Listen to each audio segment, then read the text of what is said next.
তার সম্পর্কে নয়, তার বাবার সম্পর্কে আমার বাবার কাছে শুনেছি।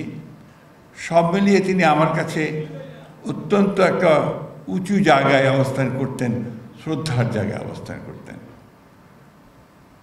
বদরুদ্দিন ওমর সাহেবরা সবসময় জন্মান না, যারা আজীবন তাদের যে আদর্শ, তাদের যে যুদ্ধ, তাদের যে সংগ্রাম তারা করে গেছেন, জীবনের শেষ দিন পর্যন্ত কখনো কম্প্রোমাইজ করেননি।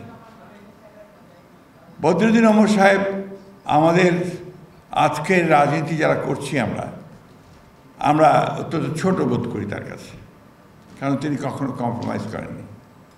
আর যারা নতুন প্রজন্মের, তারা বদরুদ্দিন ওমর সাহেবের কাছ থেকে কতটুকু নিতে পারছে বা পেরেছে সেটা আমার ঠিক জানা নেই।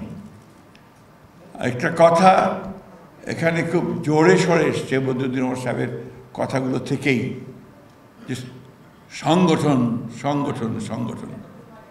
আমার মনে হয় ব্যক্তিগত ধারণা থেকে বিপ্লব তখনই সফল হয় যখন সংগঠন থাকে।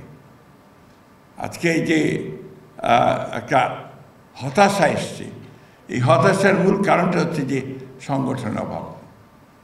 বিপ্লবী সংগঠন যদি না থাকে তাহলে বিপ্লব হয় বলে আমার অন্তত মনে হয় না। আপনারা আমার চেয়ে অনেক ভালো বলবেন, অনেক তাত্ত্বিক আছেন এখানে।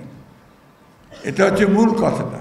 তো সেই সংগঠনকে গড়ে তুলতে হলে আমার মনে হয় যে আজকের যারা বিপ্লব করতে চান, সমাজ বদলাতে চান, যারা সাধারণ মানুষের অবস্থার পরিবর্তন করতে চান, তাদেরকে অবশ্যই সেই সংগঠনকে শক্তিশালী করতে হবে, আরও মজবুত করতে হবে, এবং একেবারেই বদরুদ্দিন ওমর সাহেবের ভাষায় মানুষের কাছে চলে যেতে হবে। তাহলেই সেটা সম্ভব হবে। আমাকে আমন্ত্রণ জানান, আমি আবার আপনাকে ধন্যবাদ জানাচ্ছি। আপনাদেরকে সকলকে শুভেচ্ছা।